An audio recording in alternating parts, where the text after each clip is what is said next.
And welcome once again to another episode of the Horizon Roundtable. I am Bob McDonald, and you can find me on Twitter at Bob McDonald. Jimmy Lemke, my co-host, will be forthcoming. As I understand it, he's going to jump in the Stone Cold Steve Austin entrance music, so I'm looking forward to that.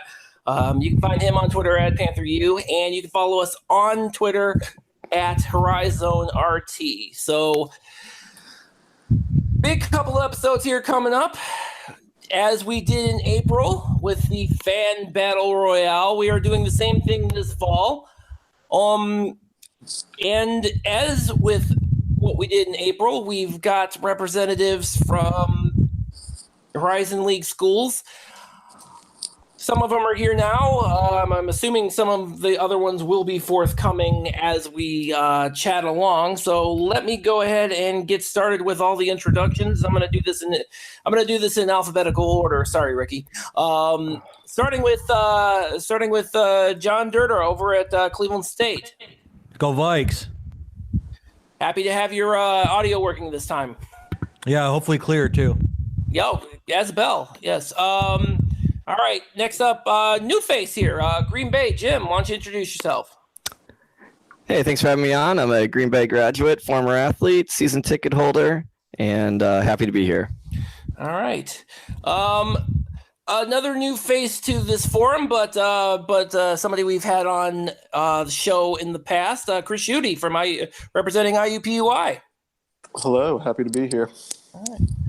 And a familiar voice, I'm sure, to of the Horizon Roundtable, representing Oakland, Matt Dudek. Hey, thanks for having me back. All right, and last but not least, Ricky Redinger over at Wright State. You made me last, but I just wanted to remind everybody that we did win the league last year. Yes, we do. Ricky Redinger, Wright State grad, former club football player, and excited to be back here. All right.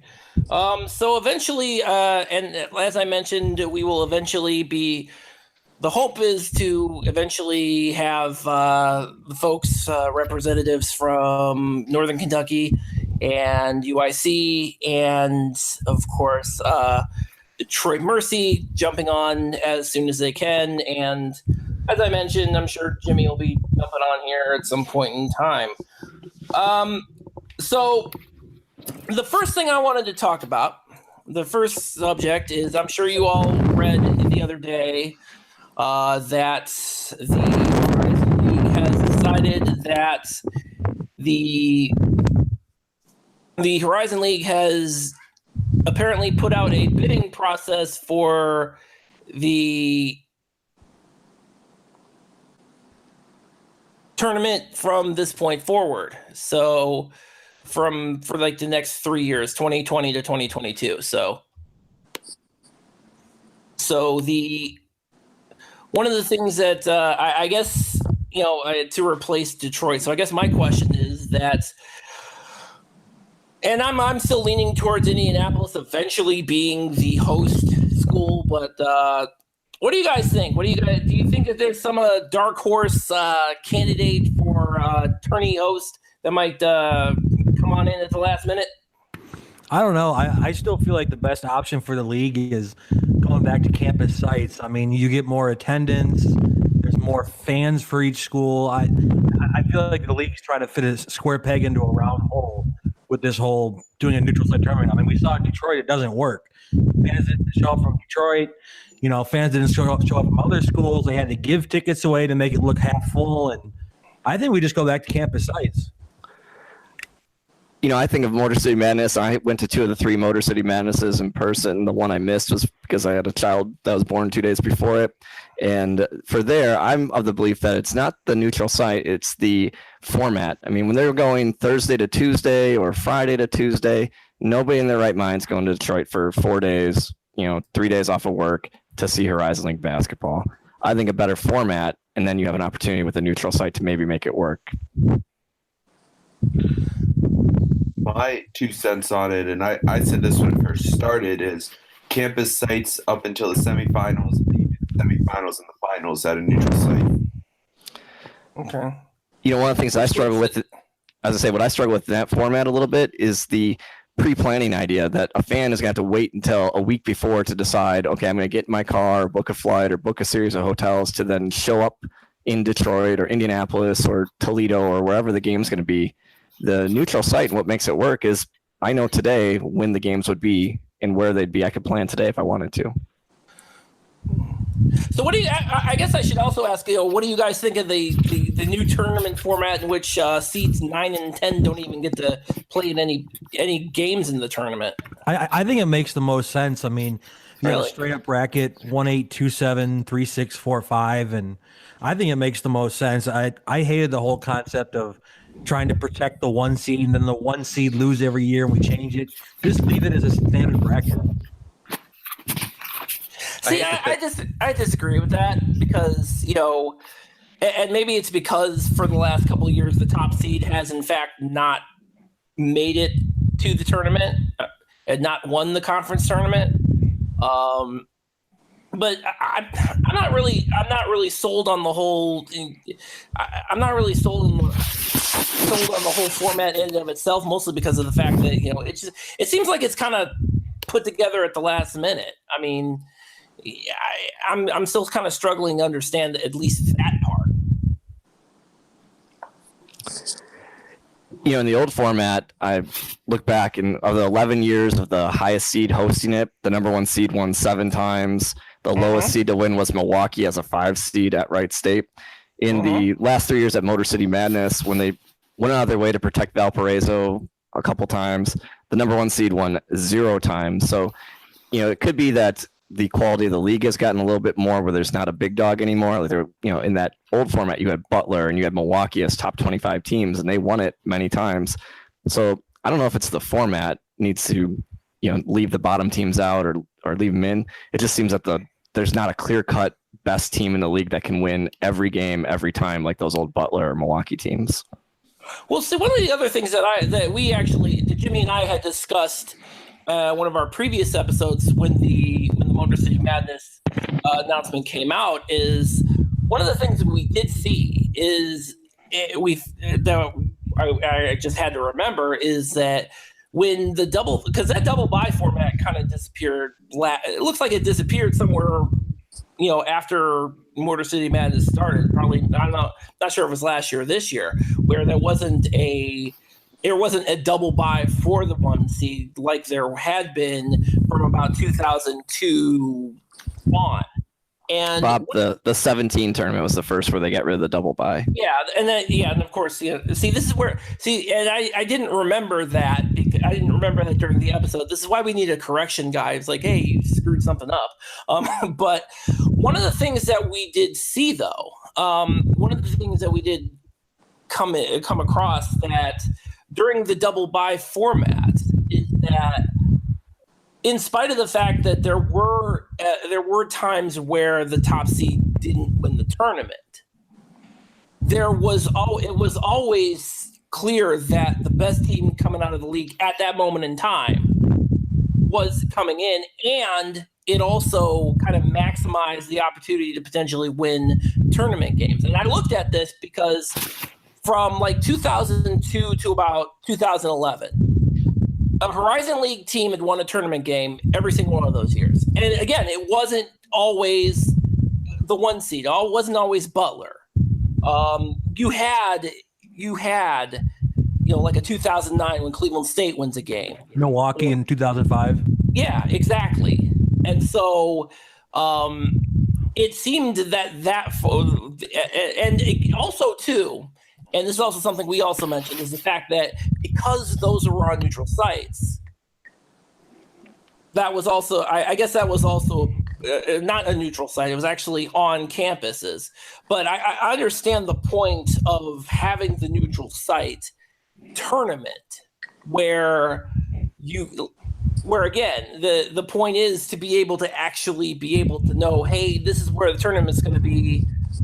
And, this is where the tournament's going to be. It's not going to change at the last minute or anything like that. But which is what they've done the last couple of years. Has it worked out in terms of being able to get maximizing their ability to win NCAA tournament games? no, because no team since that has won Motor City Madness has won a NCAA tournament game. But I don't think that has anything to do with Motor City Madness. That tells you how No, it does far not. the league has fallen in the past, 5, 6. You're talking about all these wins, and we're talking at least 5+ years ago since the Horizon League did anything. That has nothing to do with the tournament. I agree entirely with that comment, because if you look at the last 4 years of the on-site tournament, you had 3 Valparaiso hosting years, you had 1 Green Bay year, and in that time period, you ended up having Detroit, Valpo, UWM, and Valpo winning, and they averaged in the NCAA tournament a 14.33 seed in that, or excuse me, a 14.25 seed in that time period. And in the Motor City Madness, we've had a 14, a 15, and a 14. So it's the quality of the league. It's not the format, in my opinion, because we're not getting better or worse teams or seeding in the NCAA tournament under the Motor City Madness versus the last 4 years of post-Butler old neutral or on-campus sites. So when you look at that, to your point, so when you look at that, then the question then becomes with regards to this whole neutral site idea. Is it a matter of trying to? I mean, I guess the question that I have is are we at a point now where the quality of the league is, and we'll talk a little bit about kind of have we hit bottom yet? I'm not there yet, but but the question is now is. I guess my question is, is it with the neutral site? Is it, what's the hope to accomplish? What is the league's hope to accomplish in Horizon League tournaments 2020 and on?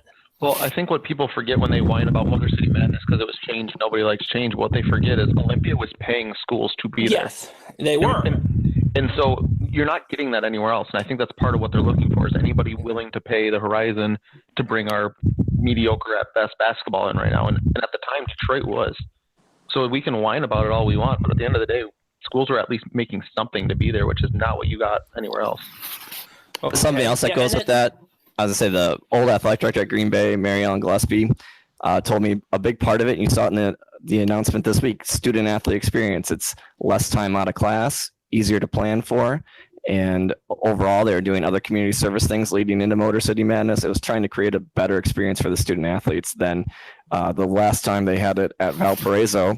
Green Bay sat in a hotel for 3 nights in Valparaiso, Indiana, and you can imagine that did not go very well for them. That's not a student athlete experience. As someone whose in-laws live in Valparaiso, well, I mean, I know what to do over there, but I'm sure no student athlete does. So I'm sure. They can't drink, and that's all there is to do in Valpo. Yeah, pretty much. No real argument there. So with that said, and I get that, and I understand kind of that aspect of it. So where does it? So kind of where does it? And understand the experience for the student athlete. That's obviously paramount. That has kind of been the paramount, kind of mission of the Horizon League since its inception, and But where does that leave? Not to kind of downplay that, but where does that leave us as the fans, though? Exactly.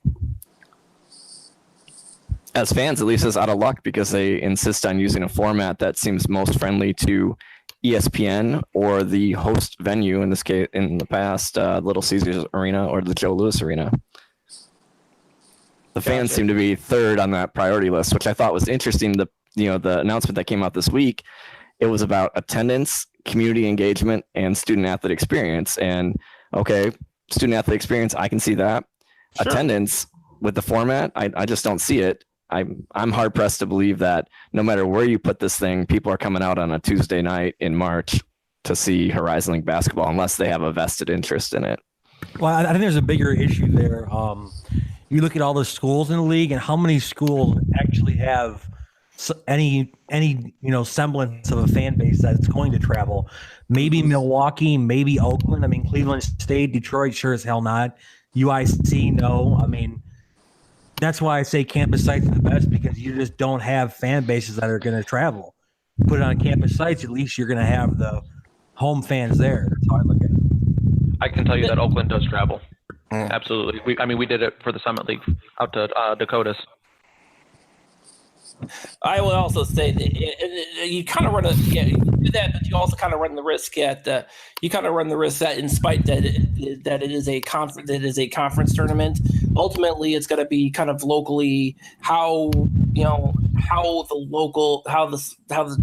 host school is going to handle the attendance issue, and that's hit and miss too, as you know, John.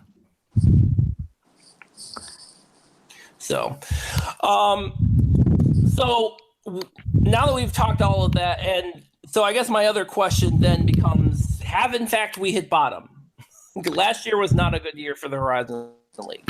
Hey, Bob, before we go, I hope last year was rock bottom, because as I'm looking at the Blue Ribbon preview for the conference, we were 26th out of 32 conferences in RPI, and that's by far the worst we've been in the past 10 years. So if this is not rock bottom, I don't want to see what it is. Yeah, I'm sorry, Jim, what was that? I was gonna, before you move on to rock bottom, I just wanted to comment on one thing on the new venue seeking a new venue. I know a lot of people talking about, neutral site versus campus site. The reality for the league is we're going neutral site. So, we're gonna have to wait a couple of years to bring that topic back up. I saw a lot of stuff on Twitter that had Indianapolis as kind of the logical spot for this thing. If my information is correct, I think that Bankers Life Fieldhouse is utilized in 2020 and 2022 for the Big Ten tournament. Yeah. And inside the announcement they had this week was, okay, geographic footprint and the 10-member university's home venue cannot host the tournament. That's what they had in the announcement. So where does that really leave the league looking? And, I think there's lots of different places they could go. But I just think that this foregone conclusion, if we're going to do it, it's going to be in Indianapolis. I'm not sure that that's necessarily going to happen if Bankers Life isn't available. I don't know where they host the games. I mean, it'd be awesome to have it at Hinkle. Well, what about an IUPUI's home arena? I mean, isn't that brand new? If that's an automatic disqualifier because it's Farmers Bureau is IUPUI's home. So that's an automatic disqualifier based on what Jim mentioned. So yeah. It's in the bid process, at least what the Horizon League on their website said, that member venues are excluded. Essentially, it's going to have to be a neutral arena, even if it's in a city that is a host to a Horizon League member. So Fiserv Forum would work, UWM Panther Arena wouldn't. Bankers Life Fieldhouse would work, whatever they call that arena on the State Fairgrounds in Indianapolis wouldn't. So, yeah. So with that said, you're probably talking about like maybe like for example, UIC Arena would not qualify, but Rosemont Horizon or whatever the hell they're calling it these days. Rosemont would work. The new DePaul Arena would work. The United Center would work, but UIC Pavilion wouldn't work. Okay, and Cleveland State Wolfstein Center wouldn't work, but the Q would work. Well, that's not going to happen because the Q falls over themselves to host the MAC tournament. So, I mean, if we're being honest, though, I mean, I think we have to be realistic and throw out the idea of the Horizon League tournament ever being at an arena the size of Quicken Loans Arena or Little Caesars or the United Center. I mean, it's just not going to happen. Yeah. No, absolutely not. I mean, sorry that it's going to be an arena. I would say I think it's going to be an arena that size. You see the Atlantic 10 draping off the upper levels of their arena. You see the Scott Trade Center or Enterprise Center in St. Louis for Arch Madness. I mean, it's going to happen. Whether they can fill it or not, that's probably never going to happen. But the idea of it happening in a big building, that's probably going to happen. It needs to happen. I don't know why we think that we're under the MAC. We just said the MAC uses Quicken Loan or the Q or whatever you guys call it out there. Like, why wouldn't we have those same expectations? Because the MAC fans travel way better than the Horizon League fans. Way better. It's not even close. Well, we need to do better. As I say, something in the MAC, you see Cleveland is a really good point for where the best fan bases are in the MAC. You've got Akron, you've got Ohio, you've got Toledo. They're doing the most traveling for the whatever they call that. What do they call that? Rock and roll. MAC Madness. MAC Madness, yeah. Well, you've got 5 MAC teams in Ohio. That helps. Yep. Yeah. Two of which happen to be within an hour drive. Kent State and Akron. Yeah. Not to mention Toledo's an hour and a half.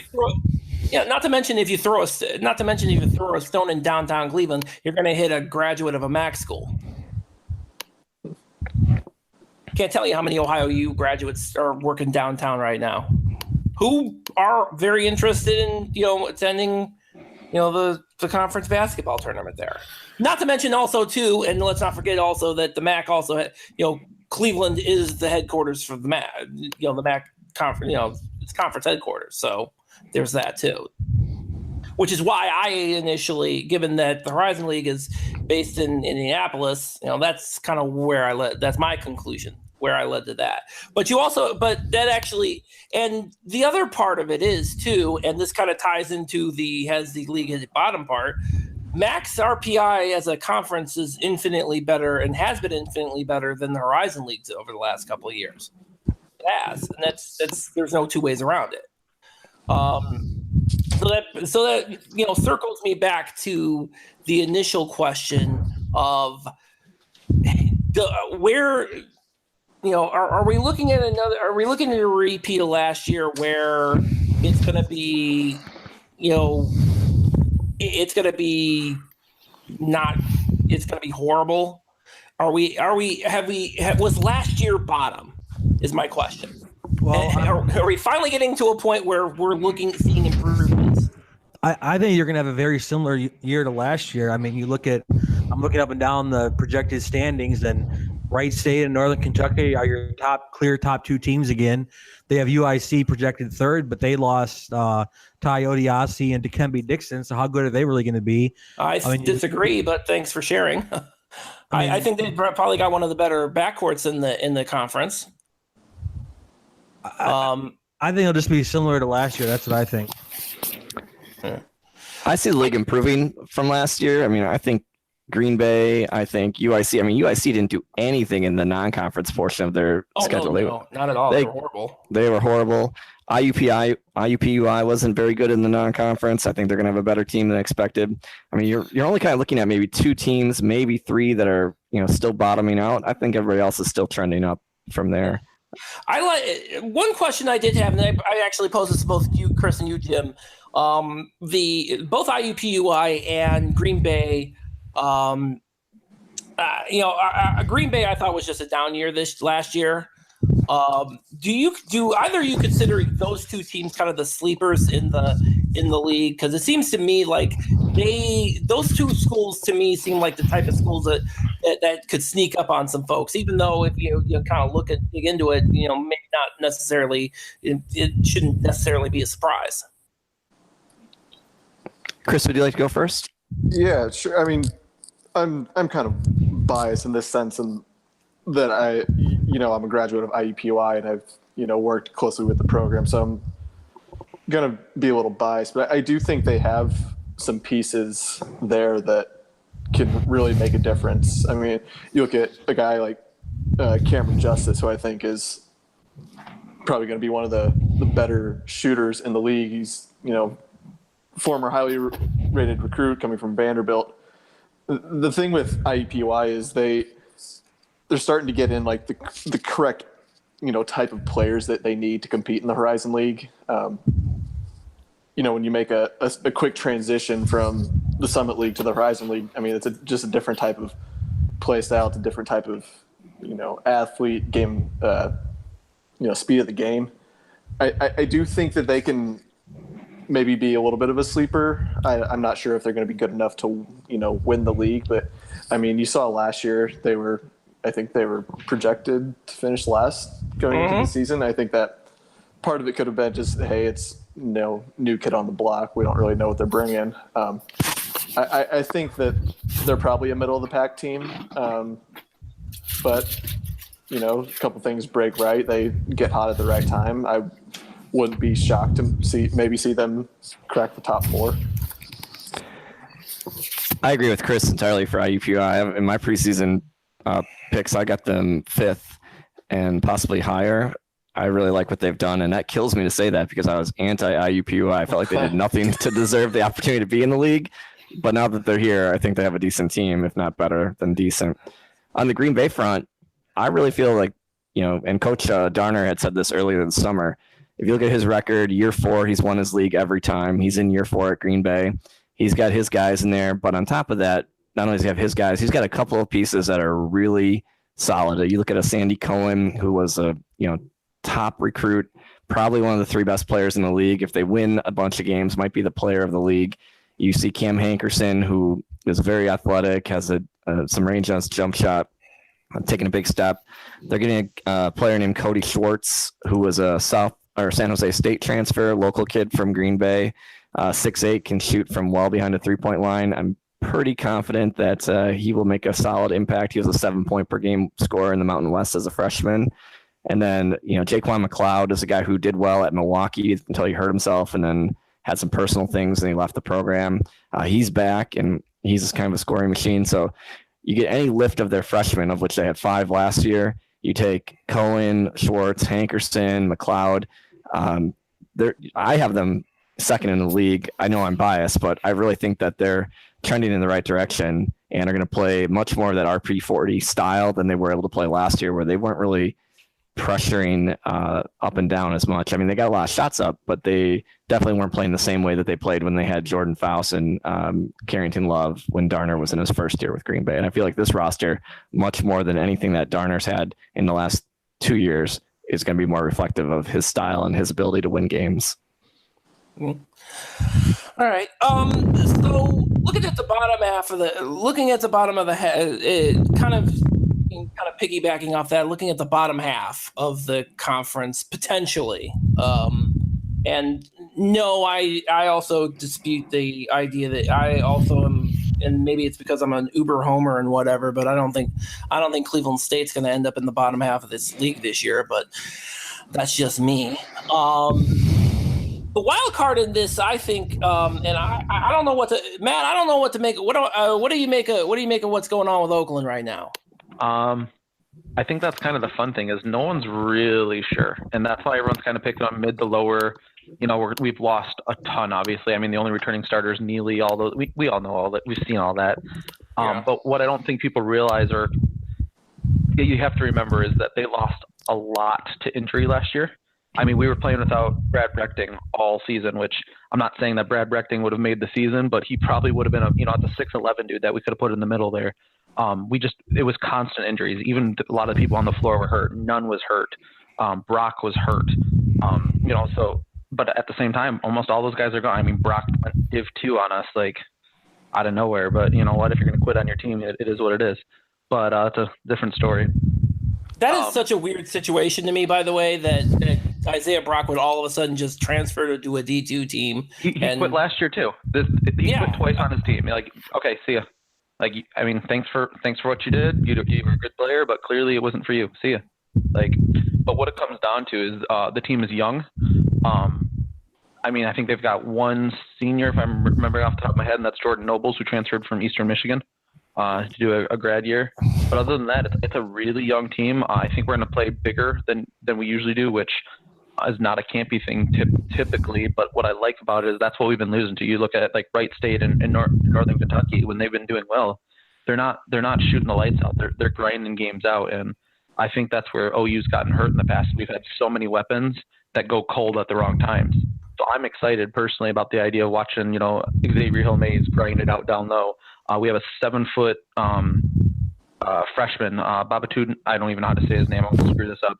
Babatunde Sawunde. Oh, that's on Twitter. So, I better learn how to pronounce his name real quick. Yeah, I can't wait to hear Neil Rule say that a couple times so that I can figure out how it's said. But, I mean, the dude is a monster. He's still learning the game, but I mean, he's a monster of a person. We've got a lot of winners, which is good. But they're all young, so I think we're going to start slow, and everyone's going to count us out. And I think they're going to make more noise than people realize when it matters. Matt, I got a question for you. Do you think that might perform a little bit better than expected, given that they just won't have the expectations that they had last year? Oh, absolutely. I mean, I'm so glad to have a team that no one's talking about. Right. We needed it. I mean, last year, just coming from our I think in our preseason poll we had him rated top 10 because you looked at that roster and you've got Nunn, Hayes, and Martez Walker. That's a ton of talent. I agree that I think having lower expectations with a group of younger guys that you can kind of just get your feet wet early on in the season and maybe Everyone's going to forget about things. Yeah. Everyone's going to forget about it and ignore them, and that's exactly what they need early season. But again, if you look, especially a lot of these freshmen, these kids are winners. They come from winning programs. Maddox, who's out of Novi in Michigan, he hit 2 game-winning shots to get his team to the Div 1 finals. I mean, that's a gamer. And these kids can play, but they're going to need a little time to adjust, and everyone's going to forget about them until late. And I think that's actually a good thing for the league. I feel like that's what we've been losing to. So I feel like it's kind of our turn, which is a change for us. Hey, Matt, can I ask a question for you about Oakland? Sure. In the 5 years that Oakland's been in the league, they have the second best conference record. Obviously, they don't have anything to show for that in terms of NCAA appearances. I mean, when I see a young team, is Campy capable of coaching these guys up? I mean, I almost feel like he's held them down a little bit with the talent that they've had in the last couple of years. I think he is, and actually, I think he's better with the younger players. I think that's some of what caught him. Is he doesn't? I mean, he gets along well with these players, but like, how much coaching is he really giving to Kendrick Nunn, who just came out of Illinois? And I mean, other than he provides a father figure to someone like Nunn or Walker, who got themselves in trouble and all that, and he made sure that they got their lives together, which is awesome. They went on. They were choir boys when they were here. I was talking about this with somebody on Twitter the other day. They did their job when they were here. They didn't get in any trouble. And they played basketball. But I don't know how much coaching up he was able to do. And then last year, I mean, it just came down to injuries. I mean, we lost every piece of it you could imagine. Everybody was either hurt or out. And I mean, it is what it is. That's part of the game. But I think that was a bigger factor than anything. But I think Campy will do a really nice job with the younger players. I think that's where he excels. And I think his assistant coaching staff is built for that. Mm-hmm. All right. So switching from the bottom to the top. So Ricky, what does, as the defending conference tournament champions and finishing second in the regular season, what is it going to take for Wright State to repeat? What's it going to take for them to, what tool, what is it going to take for them to kind of repeat as champions? I think they're going to need to find that score. They had Grant Benzinger last year was kind of the guy that when things got rough, they put the ball in his hands. Will the Bill Wampler, who transferred from Drake, or Cole Gentry, who played some limited minutes last year, was able to play the second half of the season after transferring in from South Dakota State, will they be able to step into that role? I know one guy I was really looking forward to maybe stepping into that role was Everett Winchester, and then he transferred to Florida Atlantic. But you still got Loud Love down low. He's going to get his double doubles. So really, I think it just comes down to finding a guard who's capable of scoring that 20, 25 a night, and being able to let the defense kind of do their work. So, John, I've waxed poetic on Cleveland State enough over episodes, and this is my show. So, where do you come out on the Vikings?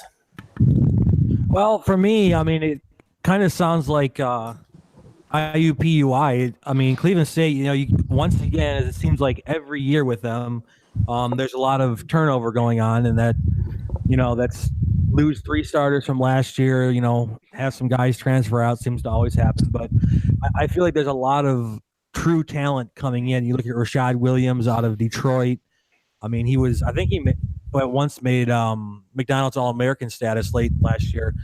And then you got a guy like Deontay Spider Johnson, guy in the inside in the paint that can be a true rim protector, shot blocker. And then, you got Appleby, who I think is one of the best guards in the conference, returning Stefan Kenich. He can further his game. And I don't know. I mean, it'll definitely be a young team. I think the non-conference and the first part of the conference season will be pretty rough for Cleveland State. Just hope whether they end this year like they did last year, with the bang, getting better as the year goes along. I'm not really sure what to expect. I'd say middle of the pack if I'm realistic. Okay. All right.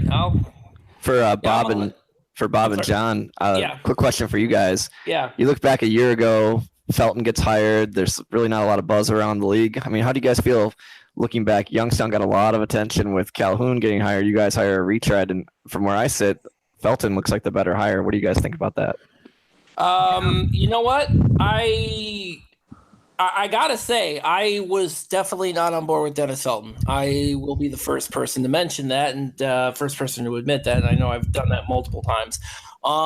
That said, and I'm not just saying this because we had him on the show, but when you look at what Cleveland State did last year, I mean, you had a situation where if a couple of buckets kind of go their way, they're actually a 500 ball club last year.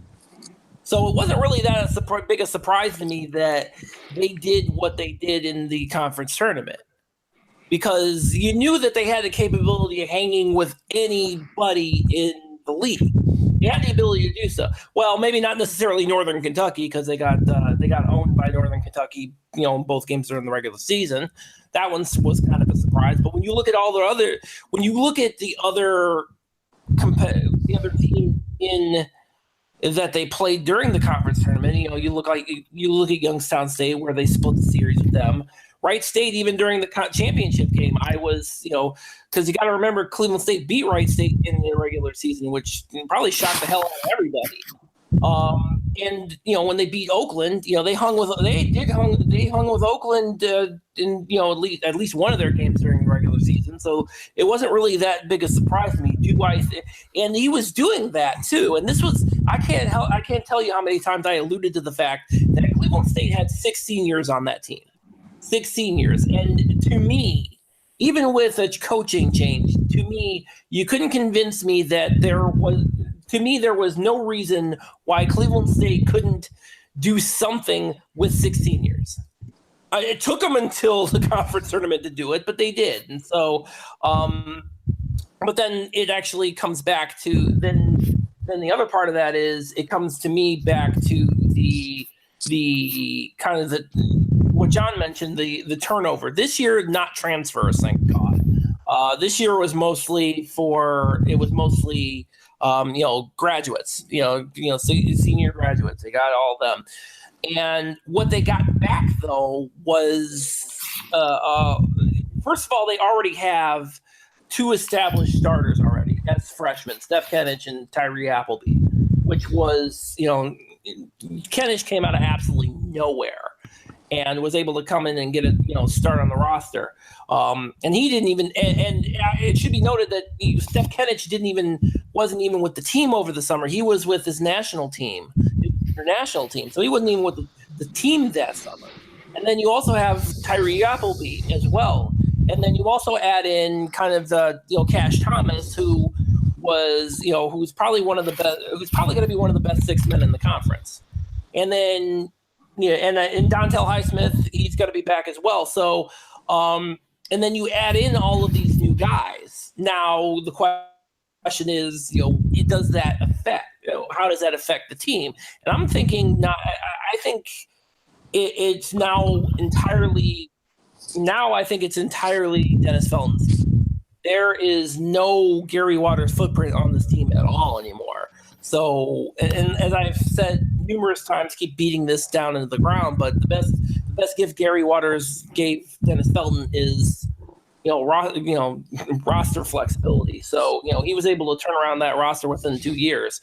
And I think some of the guys that are coming in, because Al Eichelberger is coming in from DePaul, he's been with the team for a year. He had to sit out for the red shirt. I think he's going to be good. And I think because of that, because of the way that Felton did kind of focus his team and get that all, he was able to kind of, focus on this whole idea of positionless basketball. I know you mentioned that a million times, and I'm sure you've all heard it. And I've heard it now. It's funny because I hear it in the NBA now. I'm like, I heard that first from Dennis Felton, but I think the way he's approached it is probably way different than any other team, any other coach would have.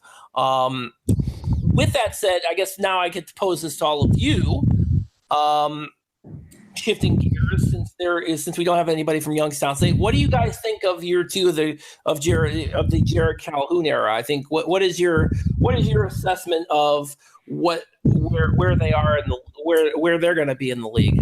Well, his style is about what I expected, Bob. I mean, you look at Youngstown State. I mean, they scored a lot, but they had one of the worst defenses in all of Division I. So you pretty much got what we expected. I mean, they run up and down the floor, but they also let other teams run up and down the floor. So as far as his recruiting, I mean, I haven't followed him real closely, but it sounds like he's bringing some players in there. So, and he's a young coach. You know, he seems to be a pretty good coach and recruiter. So I guess you're still waiting to see if you're a Youngstown State fan, I think. Gotcha. So what are the other? Yeah. So one of the things that kind of struck me is the fact that not only did he bring his own and maybe that's, I guess my concern is that he brought in a bunch of his own guys, just like at Cleveland State where you have roster turnover. You saw a bunch of it in Youngstown State too. A lot of it involving some of his top scorers. And, you know, is that going to be an issue for him? I personally think Youngstown, same old Youngstown. We're looking at probably the last place team in the league. I think take a look at how much difficulty you had to get a Youngstown fan on this particular podcast today. There's total apathy amongst the fan base still, despite a little pickup of attendance last year, and they had a ton of turnover. You know, not only losing their experienced guys, but then also losing some of the other guys that were on the team. I think it's going to be another year looking up at the rest of the league with a few nice wins along the way, which Youngstown's always been able to do. To be fair, I think I actually did come to the conclusion. I think the reason we haven't been able to get on Youngstown State, Youngstown State fans is because we've been crapping all over them for the last year, and they think we're assholes. I think that might be it. Maybe not in this. Shying away from this, but so anybody else, kind of had are thinking about what, where they are, because this kind of, and for me, and I'll probably talk about this a little later on, I need Youngstown State to be good. As a Cleveland State fan, I need Youngstown State to be good. I need them to be good for reasons, of course, I'll explain later. I can tell you as an Oakland fan, you get used to your rival being terrible. We'll actually talk about rivalries here in a minute.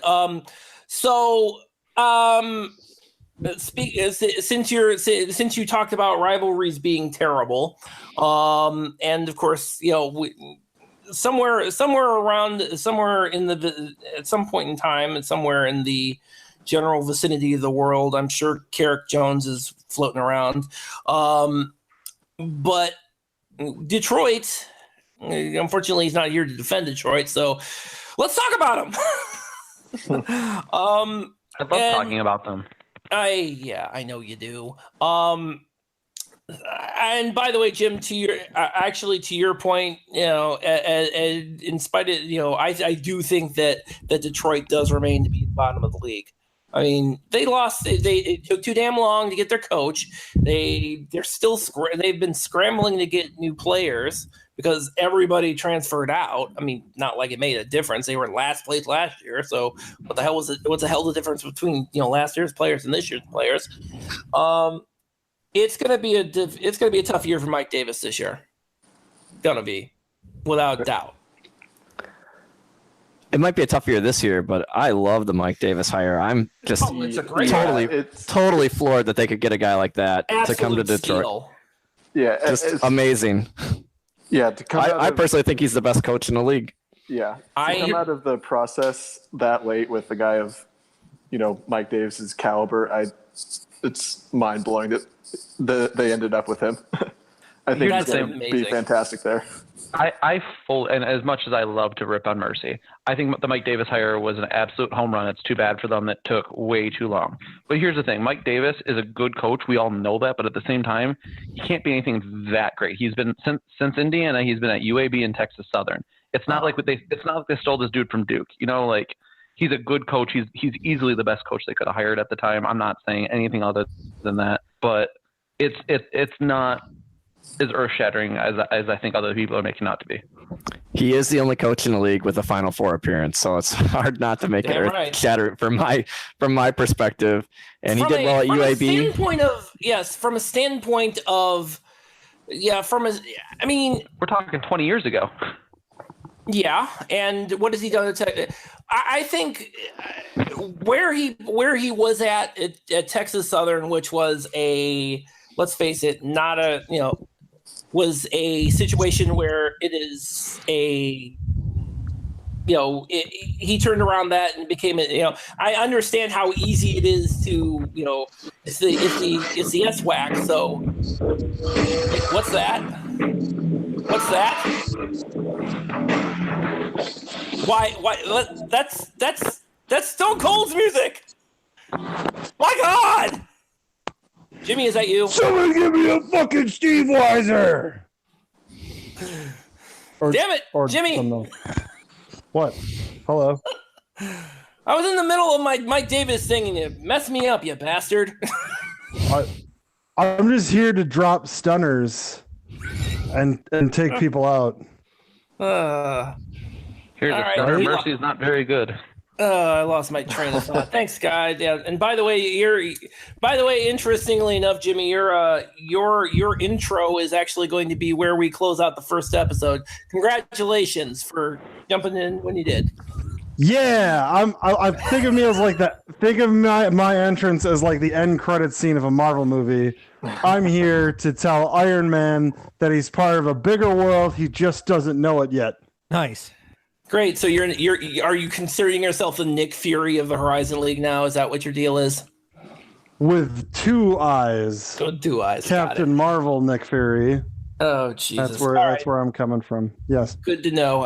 Yeah, and like the Thanos that I will be, I'm just gonna snap my fingers and close this episode out. So, all right. So this is gonna be the end of the first episode of the of our fall fan episode, and so as always, you can catch us on. You can actually. Listen to our episodes on sportshacks.com and hax.com, and you can also find us wherever you find podcasts. So be on the lookout and stay tuned. We're gonna have the second episode of this here coming up real soon. Or just listen for the broken glass, man. Or I'm how about coming no? to drop stunners on everybody. Oh my That's God, happening. we're gonna get killed for copyright violations. Stop it, dude. All right.